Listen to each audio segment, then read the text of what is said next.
on the It's road. not a big place, or it Not, wasn't when I lived there, no, so I can and only imagine. it still isn't. Yeah, yeah. And they were having the student week of consecration when the new master's thesis ministers were getting their ordination process, and so they gave their sermons and everything, and the whole campus was over there for this big Cooking steak. evangelical thing going on, except for Gary and I, who were cooking elk steaks and drinking Rainier.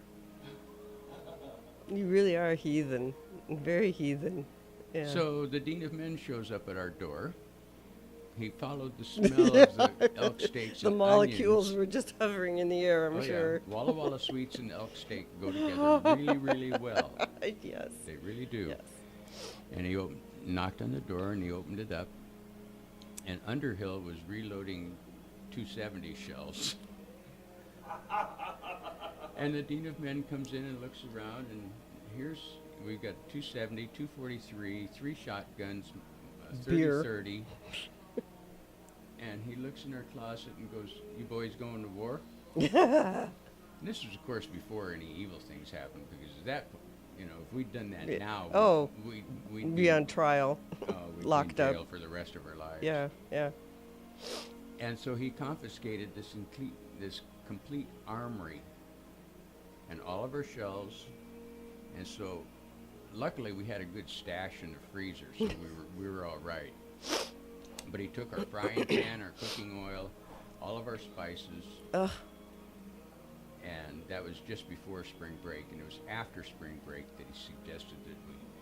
Underhill, bless his heart, copped a plea and got down on his hands and knees in front of the dean and begged forgiveness. I just sat there and looked at him like, what the hell are you talking about?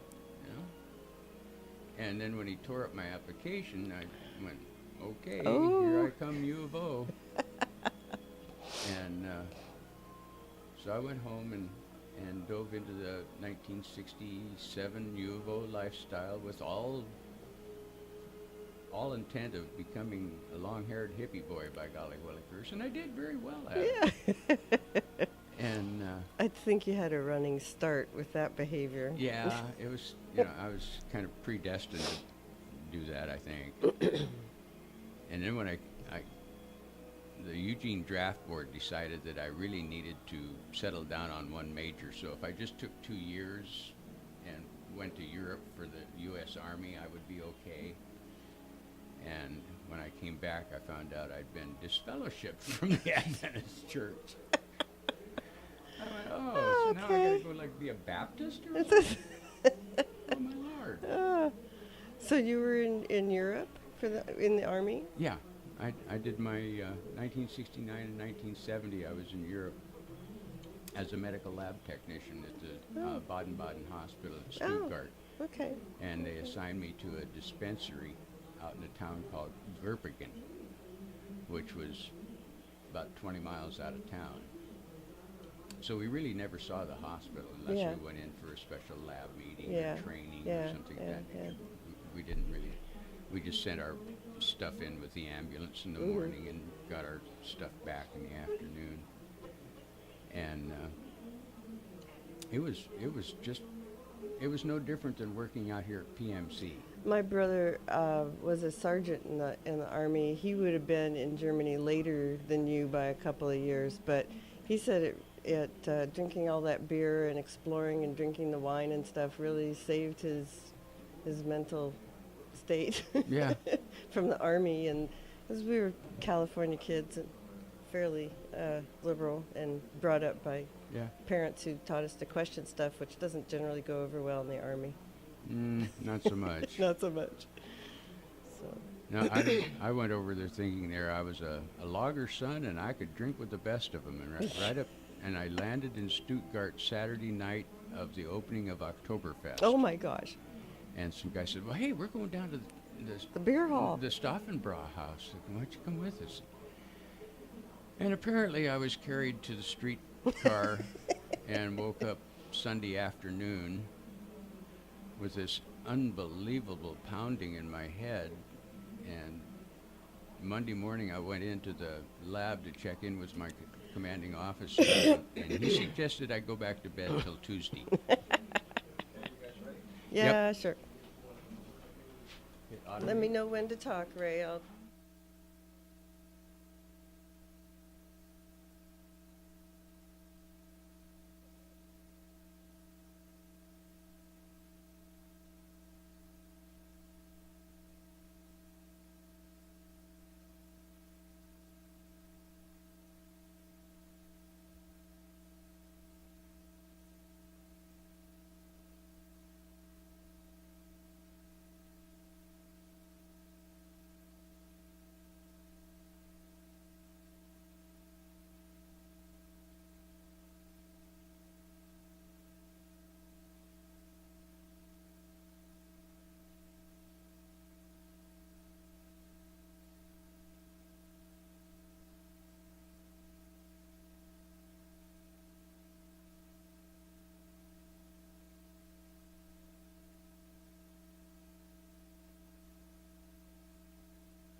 you with your gardening issues, and this is lavender weekend, so we're going to spend some time talking about lavender. yeah. Uh, Actually, Ruth knows a lot more about it than I do, but I know what I want in my garden. I just got to go out and find it. So I'm gonna head out to Red Ridge Farms after this and see if I can't find the. I've been up there a number of times. They have a great selection of forms and types and colors and all sorts of species stuff. So There's an absolute fabulous party going on starting at 10 o'clock out in Beulah Park in Yam Hill. yes. No matter which way you go to Yam Hill, you turn east on 3rd Street and you will get to Beulah Park. I think you just follow the smell and the fragrance. There should be brewing oil. The last time I went, they were pressing and extracting lavender oil. So shouldn't be too hard to find by the fragrance. Just open the window. There's also going to be really great food, entertainment, some of the best musical entertainment you'll find this summer. Yep. I think Sunday afternoon is Sunny Hess. I Ooh. will be there for Okay, that one because okay. I just love her music. But if you get a chance, cruise on out to the park and enjoy the festivities. There's 50 some vendors. I think so. Yeah. I was going to say 40, but I think you're right. And it's closer to 50. Artists. There's a juried art show. Mm-hmm. Ec- They have maps and stuff for local growers who have their farms open and so forth. Yeah, if you want to, just take a afternoon road trip, get a map and cruise around the valley and go to some of these lavender farms. Mhm. They all have, of course, lavender for sale, but just a myriad of products available. Yep. Oils, lotions, potions, all of that, and sometimes food and tea. I've seen people have tea, although hopefully these days it's iced tea, not hot tea, with infused with lavender and so forth. So all that stuff just is real. Smells great, puts your mind at peace. I'm real partial to the lavender infused strawberry lemonade. Ooh, it sounds pretty potent. I can spend a lot of money on that stuff real quick. It's I'd love potent. I'd Yeah. love to take home gallons of it and just store it in the refrigerator. But it's a really, really neat afternoon. It's in the Oak Grove at Beulah Park. Yes, So plenty of it's shade. Plenty of shade. There's a good cool breeze. Nah, that's a lie. It ain't a cool breeze, Not folks. yet. It's going to Not be a maybe. scorcher. Yes. Yeah, it go is. for shade in the lemonade. There You'll you be go. okay. Yep. But anyway, we're going to be talking about lavender today, and its history, its uses. There's its medicinal uses, various cultivars that do very well here in Yamhill County. To that, I'm going to let Ruth discuss some of the cultivars that Okay. do very well here. We'll get right into this. Alrighty.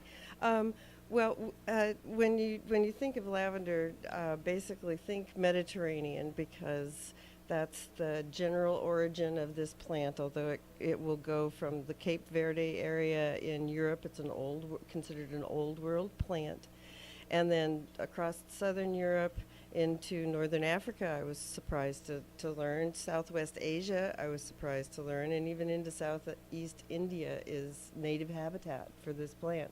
We tend to think of it as English and coming from that area of the world where it was brought back from those older world countries. So Lavandula angustifolia is English lavender, very commonly grown form. This is the one that's excellent for landscape use, as well as the aroma and oils and culinary projects that Ray and I have been talking about. So for cooking and the lotions, potions, and whatnot, bath salts, fragrances, and manufacture of oil that can be then used in those other things. And it has a huge range of colors, violet, purple, white, some blends of those. Not very much variegation in leaf colors as we see in other plants that have variegated foliage. But it's a nice growing plant. It'll stay calm in your garden. It won't get rambunctious. It'll be about 12 to 18 inches tall. Some varieties that are very popular, most people know the names. Hidcote, Munstead is a nice performer. These are Zone 6 plants. That's the USDA zoning system, Zone 6. So they fall well within our zoning here in Yamhill County and in most parts of Oregon. The Spanish lavender has about 3 other names besides, so call it Lavandula stoicus. That's Spanish lavender, also called spike, or French lavender. So that's why we go with the scientific names, and that's what we're trained and educated to do, because the scientific names stay the same around the world. This is a larger growing plant, 18 to 24 inches, and so very good as a landscape plant, but not so much for producing oil or used in culinary or craft use. This is the one that has those cute little frilly ears at the top. They're called rabbit ears, which is ever so cute, and they have really beautiful silver gray foliage. They bloom later. I have one at home. It's been gorgeous in its foliage all spring and summer, and it's now just starting to bloom. So I've had early English lavender types, and now I'm getting the Spanish lavender types growing in my garden. So you can really plan to have a lot and have continuing color throughout the growing season. The other one that we grow a lot here in Oregon and in the Yamhill Valley County area is Lavandula X intermedia. This is a cross. That's what the X indicates in botanical language. Lavandula, it's a cross between the English lavender and lavender latifolia, also a Portugal lavender. And this is a good point to point out that there are 39 different species of lavender. So I'm only talking about 3. That's not the limit of them.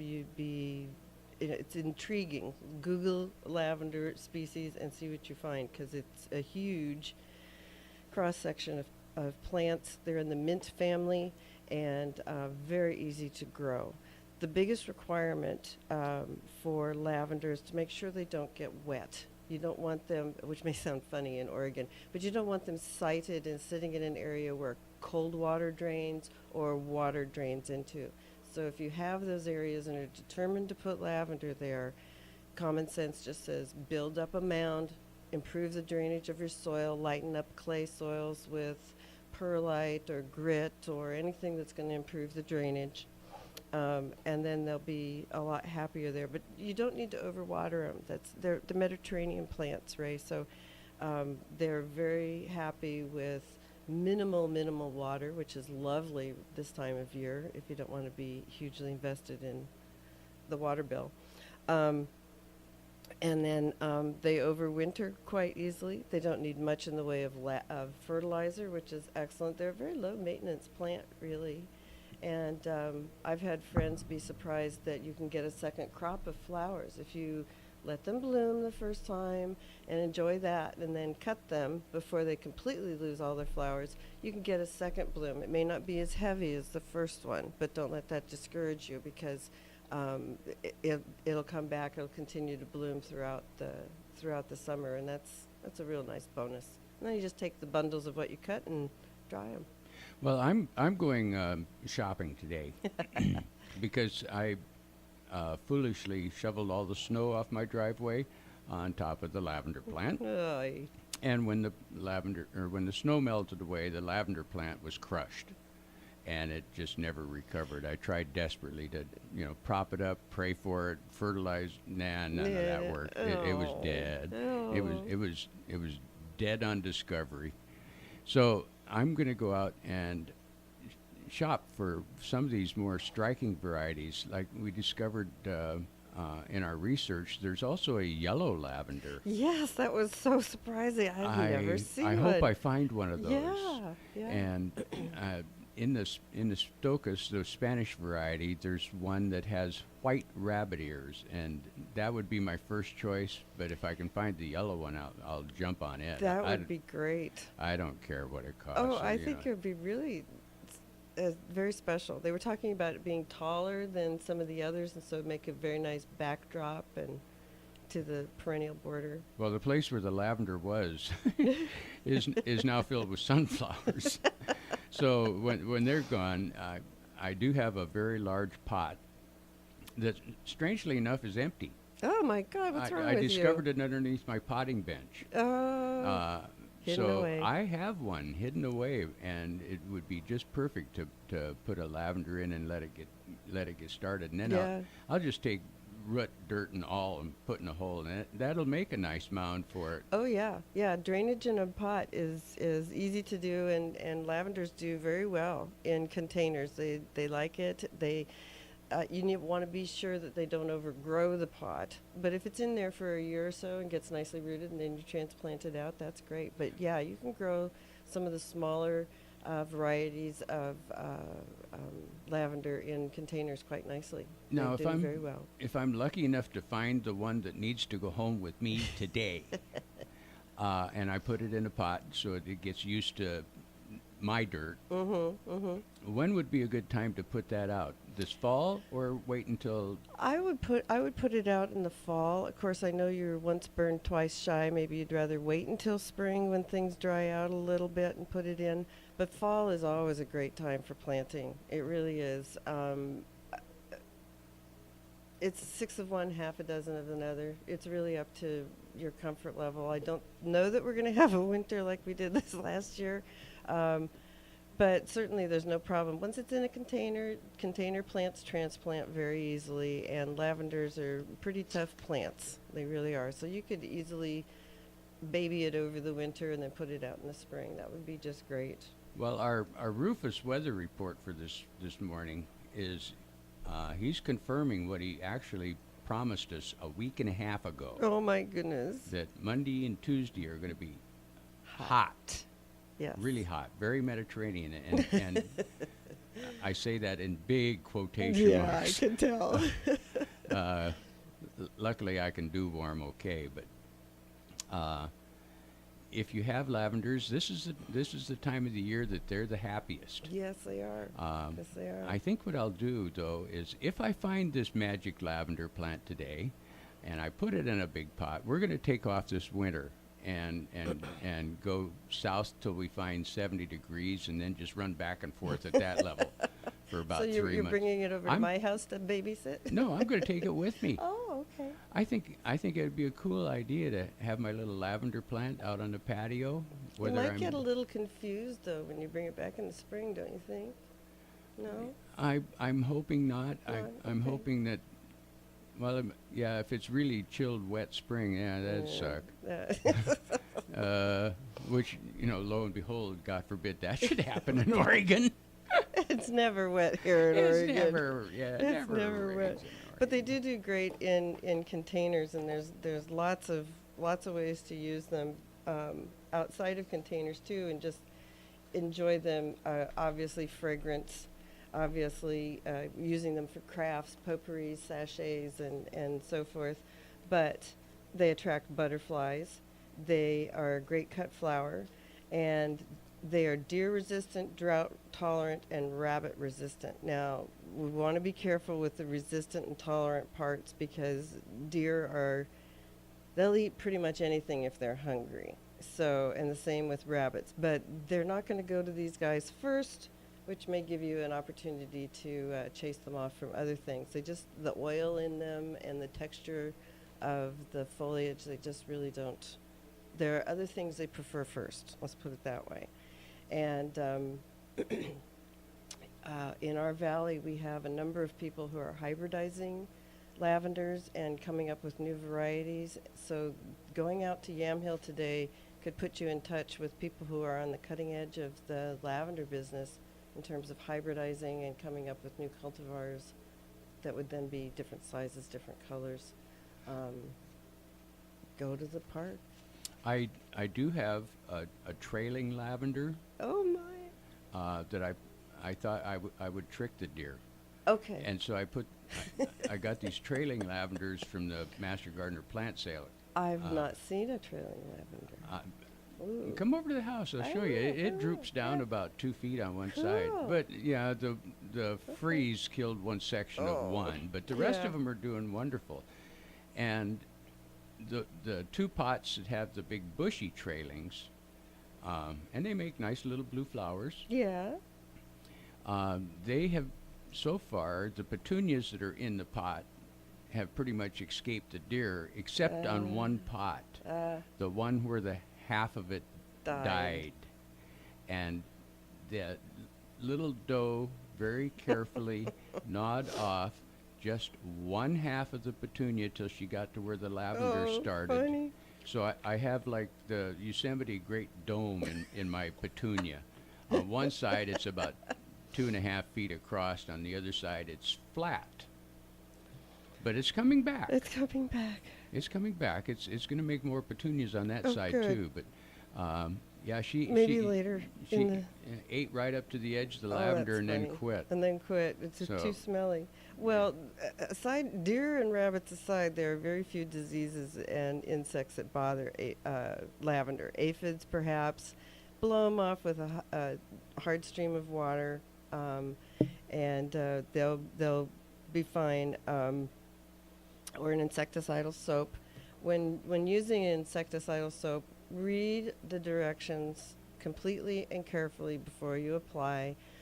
Sometimes with an insecticidal soap, you want to come back after a certain amount of time and wash it so that it doesn't burn the plant. But people say, oh, well, I have ladybugs. The ladybugs will eat the aphids. Well, it's not the ladybugs who eat the aphids. It's the ladybug larvae who eat aphids. So just be aware that if you buy ladybugs, they need to go through their complete cycle and have the larvae develop before you're going to get much activity from them. Root diseases can happen, but that's if you're overwatering. So don't overwater. Well, we're gonna take a little break here, and then we'll get back into some of the culinary uses and some of the medicinal uses for lavender. This is Ray with To the Root of It from KLYC Radio, 1260 on your radio dial, and we'll be right back.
And we're back with To the Root of It. Today is Lavender Festival.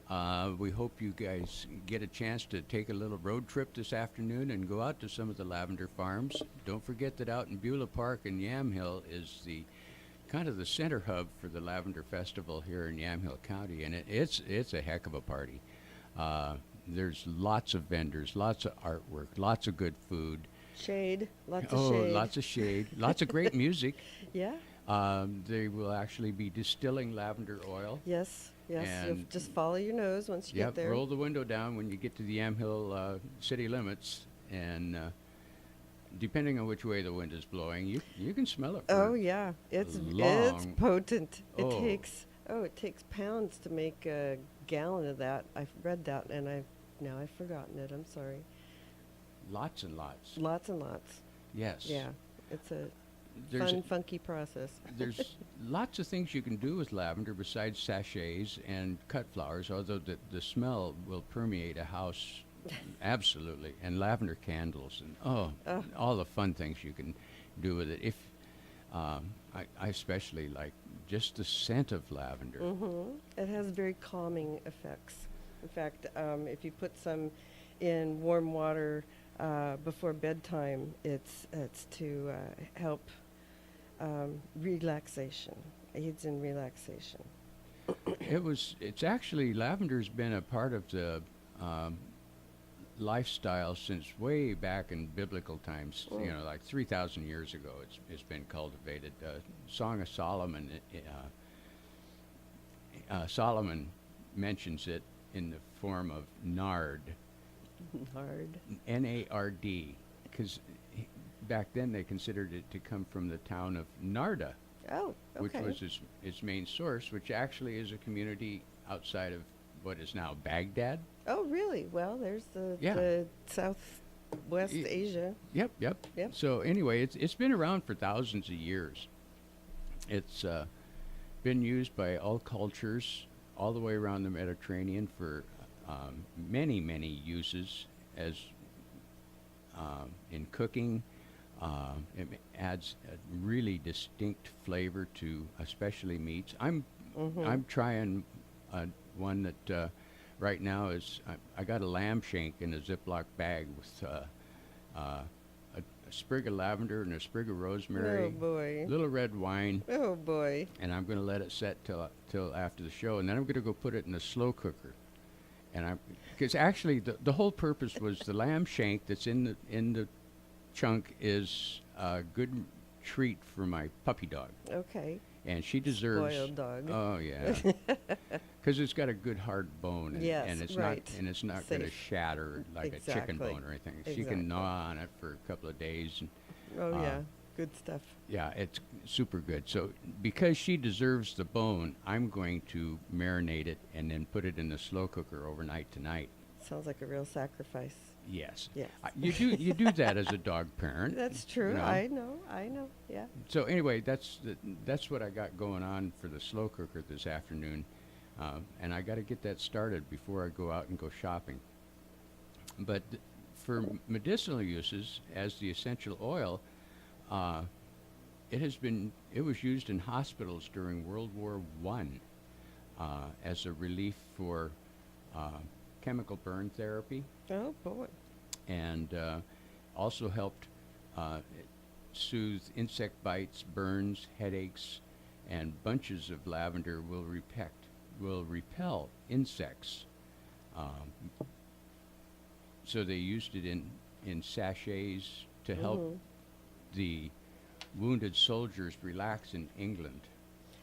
I imagine too, with all that, if they had all that lavender around it, it was also helping with any odors in the hospital as well, because even World War I and World War II, the antiseptics and cleanliness was obviously increasing, but hospitals are not always the most pleasant places to be in, and all that lavender would certainly be helpful in calming and just making the place generally smell nice. Well, because of the horrible injuries in World War I, you're right. There was a lot of gangrene, which is a noxious odor. Exactly. And the lavender helped make it tolerable for the nurses and doctors and the patients. to Yeah. aid in the healing process by creating an atmosphere that was comfortable. Yes, exactly. Have a little bit of bunch of that by your nose as somebody's opening your wound.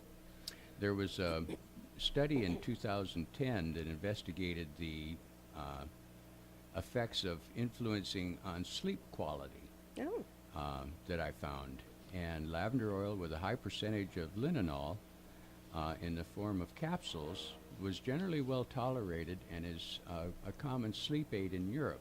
wow. I may look for some while I'm over there. Yeah. And See what it does. of course our good old US of A FDA doesn't necessarily prove such things because it hasn't been adequately tested for Yes. 40 years Well, we'll in move, yeah, the US. We'll move on But, from that. You can just it's just a capsulized form of a sachet. That's all it is. If you bring it back, it's Yeah, just capsulized. that's what it is. Yeah. But yeah, health. There are some health studies that have been done with lavender, cleaning wounds and the headaches and things of that nature. We do want to make sure that our folks listening realize that, as with anything that's not from your doctor, that you should double check with them before you start using anything in terms of a self-medication. You want to double check that it's not going to interact with anything that you're currently taking. Always consult your doctor. Absolutely. It has been very well researched in the last couple of decades, though, and if used properly, not just rub it on by the quart. Right, because people Anything have allergic reactions. Yeah, people can Be allergic to react pretty badly much to anything. it. But Yep. basically, it's used as dried flowers, because it does remain fragrant as a dried flower, Right. and has it's very popular in use of sachets because it does repel bugs in the closet and things like that. Repels moths. Well, I did Much better than mothballs. Well, mothballs are They stink. They're bad. And I did some research the other day. I was on the clinic desk at the extension office right here in town on Lafayette Avenue, and Don, our bug guy, came in to identify some little moths for us, and they were clothing moths. So in the course of getting back to our master gardener client, I did some research, and while the mothball component of taking care of your clothes is toxic and has all kinds of repercussions with it if you're allergic to it and if you're in a closed space and if a bunch of other things.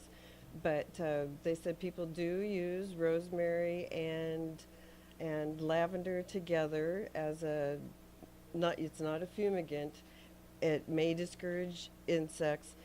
But in that regard, they said your best choice is to make sure you're putting clean clothes away if you're concerned about wolf moths and so forth.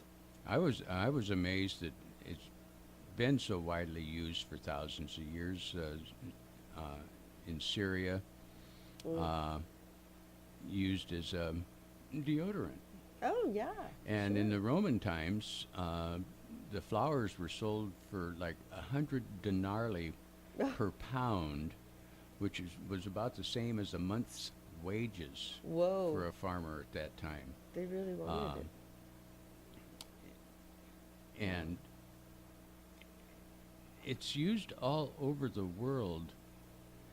And we have these wonderful gardens here in Yamhill County. You really need to go out and just walk through them. I'll bet you anything one will follow you home. Well, they have great foliage. I mean, yes, they're a wonderful garden plant, and they have culinary, medicinal, and craft uses. But in a garden, there's nothing sweeter. I have 3 in the front yard.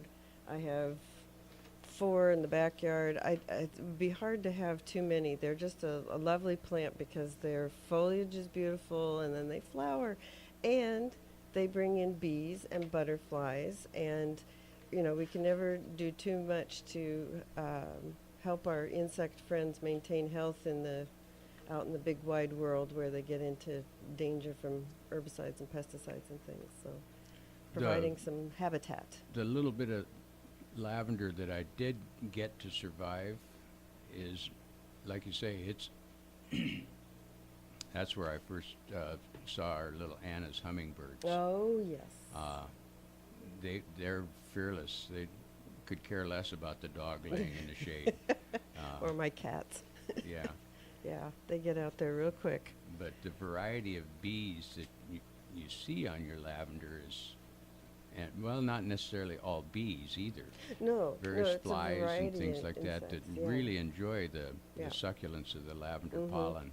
Mm-hmm. Lavender honey was used as a wound soother. Sure. And I never thought of that. But, No. Yeah. that they used a lot of natural things because that's all they had. Right. You know. And through trial and error, they found things that worked. So it's So anyway, it's good stuff. get out and about today if you can, and go to Lavender Farms or out to the Lavender Fest at the park. It's you might even pick up a turkey dinner on the way out of town. Oh, I've been buying those in the last several years. They are a treat. Oh, they are so good. And a half of one lasts me for quite a while. I'll eat on it and then cut even the half in half and freeze it. And it's great. 3, 4, 5 months later, take it out of the freezer. It's still good. I know it's silly, but it's still good. It's great. Yeah. They're wonderful. Well, we're going to take another little break here. This is Ray and Ruth from KLYC Radio. Today is Lavender Fest Day, and this is To the Root of It. So get on out and about this afternoon, and we'll be right back.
Okay, we're back. This is Ray with To the Root of It from KLYC Radio, 1260 AM on your dial. We do have some information for you where you can get more information on lavender and a lot of other things. Our phone line is open at 503-435-1260. So if you have any questions for us, give us a jingle. We'll try to make it happen.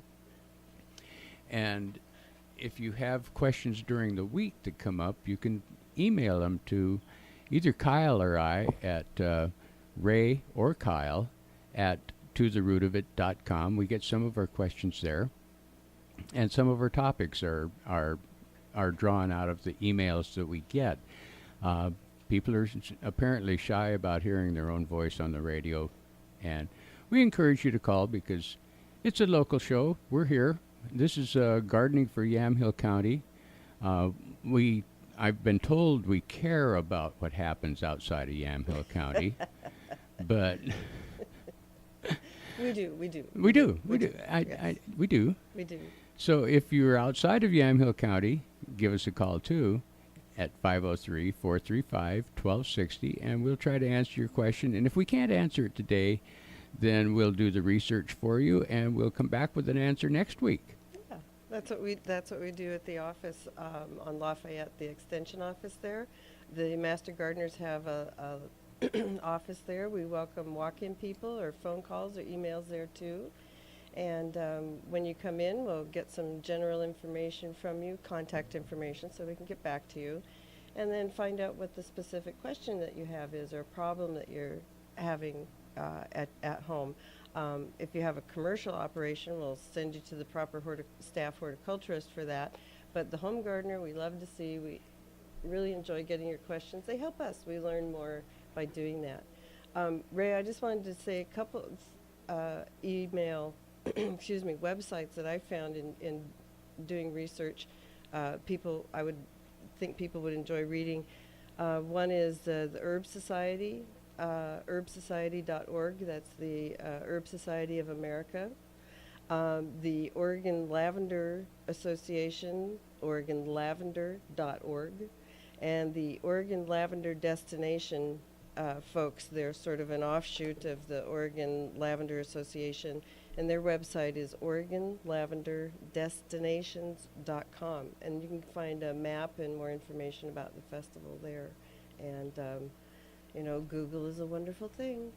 Well, there's lavender farms all up and down the Willamette Valley and in the Rogue River Valley, because it really does well. Various varieties all over Oregon, for that matter. Yeah. It even survives well up in eastern Oregon, where you have really hot, dry summers and very cold winters. Right. And it does really well up there too. Yeah. Well, and just look at the background that it came from. If it's coming from Cape Verde Islands all the way over into India and the northern parts of Africa, those are some pretty tough environments to come from. And a real diverse environment. Diverse. That it grows very well in. Yes. And the lavender that we have around here on the various farms around here, though, it's climatized for Yamhill County and the Willamette Valley. Right, and that's why I mentioned those 3 different varieties rather than all 39 of them. There's a list, and you can get the map at the Lavender Fest. So that no matter where you're traveling in the Willamette Valley, there's 3 or 4 farms along your way, so to speak, in Salem, Monroe, down 99, south. Albany, yes. Rickreall, Monmouth, Eugene, Springfield area. There's fabulous farms down there. Around Medford, Grants Pass. I didn't see Roseburg listed. No, I didn't either, but no, somebody's undoubtedly growing it there. I would think so, because that's another really neat little Mediterranean climate. Underappreciated. Roseburg's got a lot going for it. It's a town, I think, that's going to bloom here before long, no pun intended, but it's got a lot going for it there in that little area. We took a little side tour out through the Umpqua Valley a couple of years back and discovered, there must be a dozen wineries out there. Oh, yes. With really, really neat reds, in case anybody's into reds. Yeah. Umpqua Valley reds are excellent. Like wine out there? Well, yeah, I got it in the Lamb, as a matter of fact. You? Okay. Yeah. Yes. Yeah. No, the Umpqua Roseburg area has a nice little wine industry going. I will say that, some big reds and stuff. So. But the map is very detailed. It gives good addresses, phone numbers if you get lost. And today is an excellent day to go out and take a little road trip. It's unless you got a shady spot in the backyard, car air conditioning is going to be a real blessing. Yes, it is. However, Rufus says that by Thursday we should get a cool northwesterly flow. So By Thursday. Okay. by Thursday. So, Okay. you know, if you can just keep comfortable till then, there's nothing you really have to do outside. No, and if you're concerned Except about, work. yeah, I know Yeah. my weeds. Oh my, some of them are 3 feet tall. I'm ashamed to say, but if you're concerned about your plants and your container plants, water early in the morning. Make sure that they get, a heavy watering so that they can stand up to any breeze that we get, which will dry them out. And at this time of year, if you're giving your lawn 2 to 3 inches twice a week, it'll be okay. Isn't Oh, that yeah. the recommendation? Yeah. Yeah. Inch and a half is normal watering, and if you give it an inch and a half twice a week, that's Yeah. 3 inches. Right. It'll get through it, or you can Yeah. just let it go dormant for a few months. Or a few weeks. Yeah. It's not going to hurt the lawn. That's what I do every year, and with the clover that I have planted, it maintains a faint green appearance. I get to fix nitrogen in the soil and feed the bees. So it's a special dwarf clover, only grows 6 to 8 inches. So mowing is reduced too. Ooh, that's a cool idea. The all green lawns. We'll have to do a whole Yeah. show on green lawns other than grass. Yeah, yeah, That would that'd be fun. good, yeah. I have a very deep-seated sympathy for the people that are watering their lawn at between 10 o'clock and 3 o'clock in the afternoon. You might as well just put your money in an envelope and mail it to Yeah, Mac Water and right, Light. exactly. It's because it's disappearing in the air. It's not reaching the plants. It's not doing much good. Water early, let it dry off. Actually, all you're doing is basting your grass.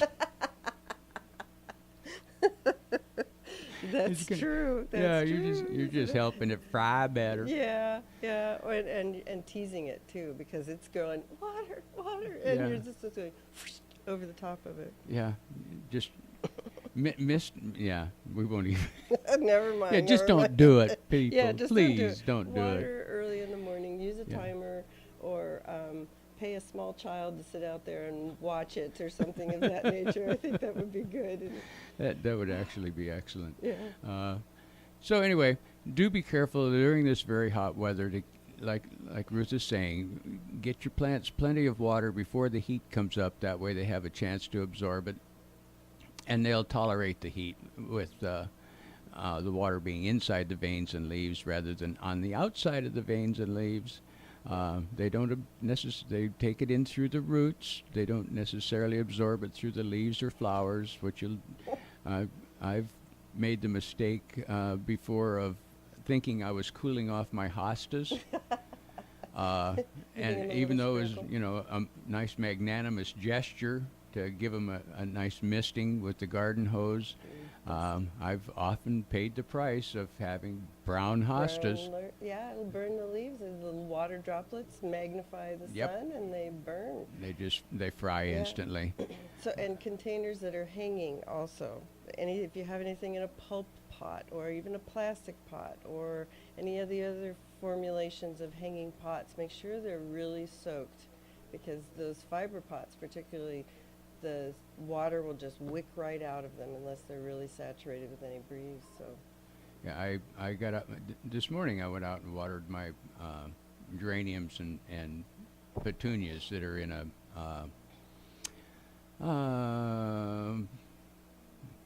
bag pot. oh yes, the pouch dealies. No. No, Something else. it's gunny sack lined. Oh, okay. Yeah. Okay.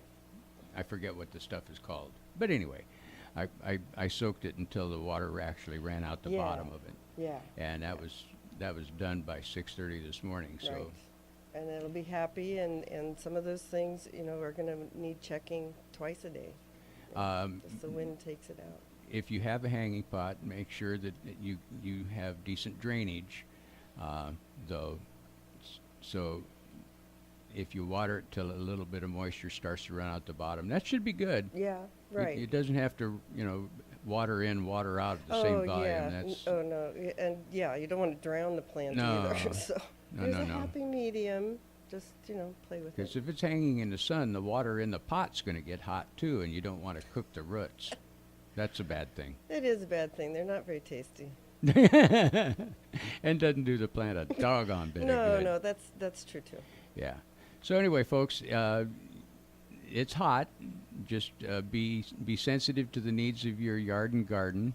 Yeah, and yourselves. And Don't yourselves. try to garden between 10 and 2 or noon and 2 or something like that. No. That's the time for naps and lemonade and a good book. Actually, gardening after just before sunset's pretty comfortable. Oh yeah, it's very nice. We're going to take another little break here. This is Ray with To the Root of It, and Ruth is joining me today. We're from KLYC Radio, 1260 on your radio dial, and we'll be back in a little bit.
Okay, we're back. This is Ray with To the Root of It with some warm weather tips. We've been discussing lavender and the wonderful activities going on this weekend with the Oregon Lavender Fest. Please go out and enjoy it. It's got to be really fragrant up there. I'm sure they're brewing. Brewing is probably not the right word. Pressing oil. Distilling. There That's you go. what it That's is. It's what it is. distilling. Yeah, Distilling, and yeah. it looks like a big booze pot to me. It It looks like something Grandpa would have out in That's the right. garage. It does. It's a still. It's a big copper kettle Yeah. or stainless It's steel. rather old and funky looking. The one I saw was Yeah, but primitive. A little more than well, primitive. it A seems little primitive, better than but by primitive. golly willikers, it does what it needs to By do. golly willikers. I'm gonna go over when I get back. I've got one more check off on my mulch slip from Recology, so I'm gonna go fill my last pot this afternoon and sprinkle that around on the roots of some of the things. I've got Yeah, new that'll help. zinnias and sunflowers coming up, and I'm going to go ahead and cover them up with a little bit of mulch to kind of protect their roots, because they're only about 6 inches tall. And, Oh yeah, and that would help. they're pretty sensitive yet. So Yeah. if I I'll cool them off a put bit. an inch or so on it, that'll help insulate them. And it'll also help hold water on them. So we're very thankful to Recology for sponsoring us. They're my major asset in gardening. Oh yeah. I took advantage of their sale when we did the Earth Day talk from there. I went in and purchased bark and soil, and I've been going in little by little and getting it, and that was a really great sale. It was a really great sale. They had, they've got great products. I've been buying things there for the last 15 or so years, and they've always been really great folks to work with, and tons of information. And I've been really happy with the 50/50 E plant mix. that's what I get. It lasts for couple of years. Yeah. Because it slowly breaks down. Yeah. And the tomatillo experiment is going well, I'm here to Okay. report. I wasn't sure the way you were looking there. No. I goofed up and I only planted one in the garden, and then, as master gardeners are wont to learn, you need two of them. Your tomatillo needs a friend. It does. Oh. Yeah, they don't pollinate themselves like a tomato or corn or a lot of other things. Yeah. They have to have pollen from another party. Oh, okay. Party in the Yeah, garden. they're little party animals. So now I have two tomatillos that are about 4 feet tall. Oh, they're doing well. And I haven't put any Miracle Grow or anything else on them. I just put them in the 50/50 plant mix and set them in a corner where they get good morning sunlight, and then in the afternoon they get whatever sunlight filters through the lattice work of the next door neighbor's deck, so they don't get scorched. That's good. And apparently that's a really happy place for them, because they are just covered with yellow flowers. Oh, And I cool. know they're getting pollinated because the bees are flying around. That is a good clue. Yes. And now they're in a container? They're Is that in right? They're in a big, Couple of containers? big containers. Yeah. They're Cool. about the size of a 15-gallon garbage can. Oh, yeah. That's great. And I planted them clear down to the last set of leaves on the stem. So all that extra stem made roots. Yeah, just like a tomato. Yep. Yep. And they're doing super. So I'm kind of my next door neighbor lady. She's got some tomatoes going on her deck that the deer haven't eaten, because she put them back far enough so the deer couldn't get to them. Yeah, physical barriers. Yeah, I unfortunately left a little sun gold on the. I put it in the flower garden out front last year when we went on vacation. I came back. I had 8 stems, about 6 inches long. And well-fed deer. And yeah, but not a mater. No. Not a tomato on the I thing. know. And normally sun golds can produce hundreds of them. Oh, and I have 2 in my garden right now. It's a wonderful tomato. I just love it. It's just great. So if I can get some of my neighbor's tomatoes with the tomatillos, and then my other neighbor has onions in a flower pot, and I'm looking at salsa between the three of us. Yeah, I think so. So we'll see how that all works out. Kyle this weekend he's down in Disneyland celebrating Mabel's 6th birthday, bless her heart, and he sent me a picture. She looks like a little miniature Snow White.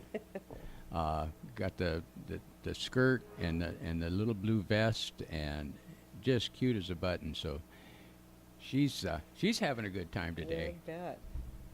And I keep looking at my phone because I'm getting my 6th grandchild this morning, and the wife is letting me know just exactly what the progress is. Oh my goodness. So Are they here close by? no, they're up at Swedish Hospital in Seattle. Oh, okay. But Well, not too far away. my last message says it should be within the hour. Oh, So we're really, really, really close. Really We close. don't know what sex it is. They had all the ultrasounds, but they swore the doctor to secrecy. Oh, And so he just grins. yeah. And so it's going to be a big surprise. Oh, that's the best. And I think that's the best. we've got pink clothes, blue clothes, and yellow clothes in little piles around Yes. places. So Oh, yeah, I whatever it remember is, we're that. ready. And We're ready. whatever we don't use, And however the baby comes, will outgrow those in a very rapid pace. oh, absolutely, They yes, always do. certainly. Well, it's grown a lot just in the last few weeks. So they knew she was going to hatch, putting her right on schedule. Yeah. Oh, that's great, though. That's what you So want. we got that going on. That's what you want. And sooner or later, she's going to take a bunch of boxes over to the respite care center because we got piles of baby clothes sitting around. So anyway, anybody doesn't have anything better to do, get out today and go out to the lavender farms. Just drive out to one and see what actually happens, and maybe you can find one that will be the right color for your particular garden, and take it home and enjoy it. Yeah. I thank Ruth for joining me today. Oh, always fun. Yeah, Always it's fun. It, like I say, it's difficult for me to talk about plants, so yeah. it's good that I have to get out and do noticed it you once in a while. I noticed you choke right up. No, I enjoy doing the research for the show because Oh, me I've too. learned so much. Yeah. If you, if any of you people out there would be interested in joining Master Gardeners, the new class will be in January of 2015. Right. We'll start seeing the ads in the paper probably October, Mhm. or you can go to the Master Gardener website at yamhillmastergardener.org, and the notifications there are posted just as soon as the class gets planned. And there'll be subjects and the whole format will be there. The registration forms will be there. We now have a new website administrated by one of our other Master Gardeners. Yeah. Great. And she's doing a beautiful job of keeping that caught up. Yeah. And you can even pay online. Okay, I hadn't seen that, but that's I great. think we have PayPal now. Cool. Cool. Well, and if you go by the office, you can. If I'm wrong, somebody will tell me. Oh, I'm sure. No, Ray, no. Ray, What are you doing? But yeah, if you go by the office, you can see a sample of what I went through in terms of classes and scheduling of the classes and topics. Right there at the office, there are some, what I would call now, sample sheets of the class agenda and syllabus and so forth. So you get an idea of what you'd look at from week to week and what you'd be learning. It's a great program. I've been having tons of fun. Out in front of the extension office is one of the coolest water-wise gardens I've seen around, because there's such a variety of color. Yeah, and texture. And People texture. forget It's it's really not just cool. color and flowers, it's texture and height and dimension and all those touchy-feely things that make a garden go. Yep, and don't forget we have the demonstration garden over at the fairgrounds, which is in fabulous condition It's this in year. really good Oh, shape. my Oh, Lord. it's lovely. Yeah. By fair time, that is just going to be glorious. The roses got pruned back at just the right time. The gal who's in charge of that garden did a super job, and the flowers are just starting. They're going to be primo at fair time too. So I was gotta kind look of at the roses. kind of tickled that they took the little 10 by 10 demonstration grass lawn out, because that just made me jealous. Yeah, we do grow in Oregon a lot of grass seed, but by far and away nursery crops still are beating out grass seed in terms of income coming into the state of Yeah. Oregon, product produced. So anyway, y'all come back next week, and we'll have something else. We have no Yeah. idea what, but we'll check our emails this week. You can email questions to Ray at totherootofit.com and Kyle at totherootofit.com, and Kyle gets them on his phone. God, that's a whole spooky thing to me. So anyway, we thank you all for joining us this lovely day. Get out and enjoy it. Don't Yep. be afraid of the heat. There's plenty of ice cold strawberry lavender Oh, lemonade boy. available. Yes, I'm going to have to go search that out. Oh yeah, it's good stuff. So anyway, this is Ray saying thank you for joining us. We'll see you next week. Oh yeah, and keep your tools sharp.